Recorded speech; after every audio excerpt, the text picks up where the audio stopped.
welcome to Show of the Week with Outside Xbox. I'm Andy. And I'm Mike. Ooh, before we get started, did you check the post today? Yeah, are you expecting something? Well, it's Valentine's. I thought maybe some cards or something. Well, there was this giant sack of mail. Amazing. It's so exciting. Unfortunately, it is all people asking us to do something on South Park Stick of Truth. Oh. Craig and Token, guard the back door. Butters, Kenny, Sir Douchebag, let's go inside. South Park The Stick of Truth comes out early next month, if you can believe it. It's only taken some 3 years of development, months of delays, and a brisk change of publishers. But who's counting? Not us. Coming this holiday season. Or some holiday season, hopefully kind of soon. You know how video games are. It's not like it's been 17 years since South Park began, and it's not like we've had to bide our time since 1997 with a handful of crappy to extremely crappy South Park tie-in games. More on those later in the show. In The Stick of Truth, South Park has at last found its optimum genre in the role-playing game. In it, Cartman and co. are playing at Lord of the Rings with a dash of Game of Thrones and a squeeze of Skyrim, all through the lens of South Park, which means being lavishly offensive, bitingly satirical, and farts. You're the prophesized new kid, aka Douchebag, who's going to unite the forces of good and reclaim the mystical Stick of Truth. Don't gaze at it too long, for its power is too much for mere mortals to look at. In true RPG fashion, you can't speak a word. You're the new kid everyone is talking about. What's your name? He doesn't talk, Elf King. He thinks he's hot shit or something. And in another, different RPG fashion, you fight in turn-based combat with a party of two. I'm gonna kick your ass. Clyde, you have to wait your turn. That's lame. No, Clyde, it's like olden times. You have to wait your turn, like in the Middle Ages, Clyde. Visually, the 2D open world of South Park in South Park Stick of Truth couldn't be more faithful to the original show. Ditto for the characters' looks and authentically shoddy animation. Oh, who's your new friend, Eric? Shut up, Mom, not now. Crucially, and unlike many a rubbish South Park game of yore, the show's creators, Parker and Stone, wrote the script and oversaw the development of Stick of Truth. And it was really important that you didn't just press a button to fart, but that it was analog. No, you need to feel it go out of your asshole. The upshot is the game looks, sounds and feels just like the show, but with more turn-based combat. We suspect that turn-based combat with its timing-based attacks is the weakest link, having played an hour of the game and found it more stilted than satisfying. But even here, there are lots of South Park giggles. I have a nice lance that she set upon, the maiden from Stoneberry who is also your mom. In Stick of Truth, South Park has found its perfect premise. Dopey fantasy RPG tropes make the genre ripe for a puerile South Park piss-take, and puerile piss-taking is kind of Stone and Parker's deal, in case you forgot. You will now choose a class. Fighter, mage, thief, or Jew. Jew, huh? So I guess we'll never really be friends. So the stars are aligned and the time is finally right for a South Park game worthy of the cartoon you weren't supposed to watch back in the day. 17 years later, who's gonna stop you? I hope we don't get a fucking 4 on GameSpot. That's what I hope. That'll piss me off. Are you sure this is all South Park Stick of Truth stuff? Oh, you can check if you like. I'll be back in a bit. All right. Ha! This one's hate mail, actually. Hey Jane, how's it going? Yeah, good. Did the post come yet? Yeah, why, are you expecting something? I ordered a jar of Africanized killer bees off the internet and it should be arriving today. I'm sure Mike will be fine. It was mostly messages about South Park Stick of Truth. Oh, right, yeah, we might be finally getting a South Park game that isn't terrible. You order killer bees off the internet? Do you not? No. You're right though, South Park games don't exactly have an illustrious history. Take the first South Park game, South Park, which came out on the N64 and PlayStation way back in the past in 1999. Come on down South Park and meet some friends now. South Park was a shooter in which you picked one of the 4 kids, then pelted turkeys and other enemies with snowballs in such fan-favourite South Park locations as Foggy Street, Foggy Open Area, and Foggy Cave. Dude, this is great.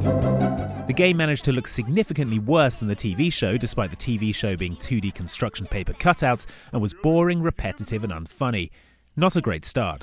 A big comet is headed our way. It's gonna cross paths with the Earth, and when it does, all kind of crazy, spooky stuff is gonna happen. Obviously, FPS wasn't working as a genre for South Park, which is why the follow-up game, South Park Chef's Love Shack, was a... Wait, what? Game show? That can't be right. Salisbury steak is a cornerstone of Swanson TV dinners. With what dessert is it currently served? No, apparently that is right. It was a quiz show hosted by Chef full of utterly random questions without any connection whatsoever to South Park and a load of recycled audio from the TV show. Well, you just got a whole load of nothing. Indeed. Okay, FPS? No. Quiz show? No. Kart racer? But I take it.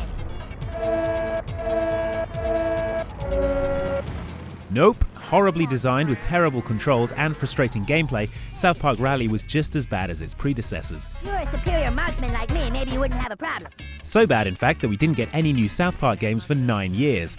It switched genres again in South Park Let's Go Tower Defense Play on XBLA, which, as you can probably tell from the name, is a tower defense game. This is it, people. Time to put an end to this chaos. To be fair to South Park Let's Go Tower Defense Play, it is the best reviewed of the lot, sitting at 72 on Metacritic, thanks to a fun multiplayer mode. But who actually wants a South Park Tower Defense game? Anyone? Well, gentlemen, it would appear that South Park's fate depends on our ability to defend it. Yeah, that's what I thought. Finally, we have South Park Teneman's Revenge on XBLA. Until one day, Scott Teneman did the unthinkable.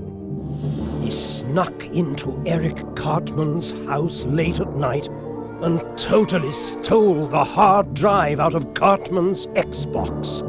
Seriously, it was such an uncool thing to do. Should have cloud saved. What genres haven't we done yet? Ah, right, platformer. See if you can guess what kind of platformer. That's right, a terrible one. So, 5 games, 5 different genres, 5 disappointments. Here's hoping 6th time and 6th genre is the charm. Now it's time to see what you've been saying on YouTube, on OutsideXbox.com, and capturing on motion-sensitive tape recorders in haunted houses. Look, we've all got unfinished business. How about you deal with it? Post up your comments on last week's show, which was about the Wolf Among Us and snacks. You left your crisps. Oh, damn it! You forgot your cake. Oh, damn it! Sagan Not Pagan says, Jane doesn't share food. Damn straight. Meanwhile, Mousecasm says, see, if you still had the kitchen set, Mike would have a fork. How about we have a people stop stealing Andy's food set? Doesn't sound workable. Finally, Ray Ayanami 8 says, at least if food goes missing from the Ox headquarters fridge, you know it wasn't Andy. Don't worry, Ray, I still get to eat. I have a secret stash of snacks that I keep behind the light stand, yeah. Probably gonna have to put to the shops after this. This week also saw Mike interrogating the team behind Sniper Elite 3 about the testicular content of their game. Are we getting next-gen testicles? They are still present, yes. Mr. Man Guy 17 is thrilled. He says, thank God, lack of testes would have been a deal breaker. While Necro Nico says, achievement unlocked, Nutcracker Sweet. I'm starting to feel a bit lightheaded all of a sudden. Finally, 86 the Mad Hatter says, is it just my speakers or does Mike sound like he's trapped in a very small box?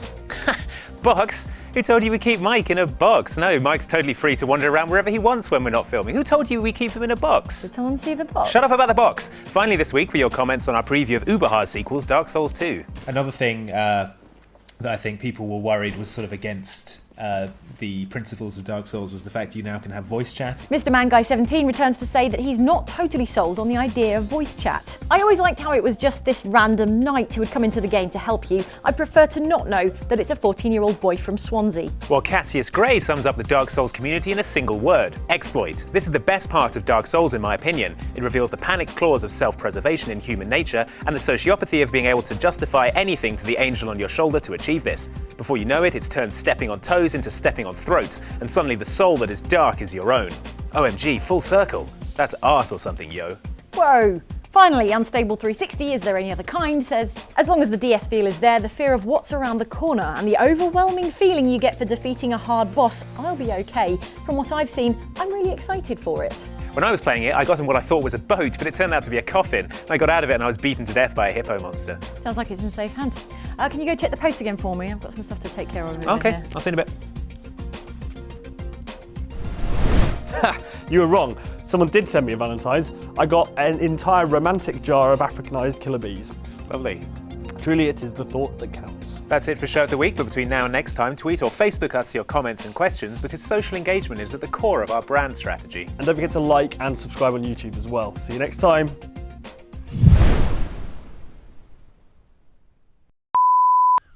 Yeah, I love that Valentine's feeling, you know, heart fills with a sort of burning sensation and kind of clouds your vision.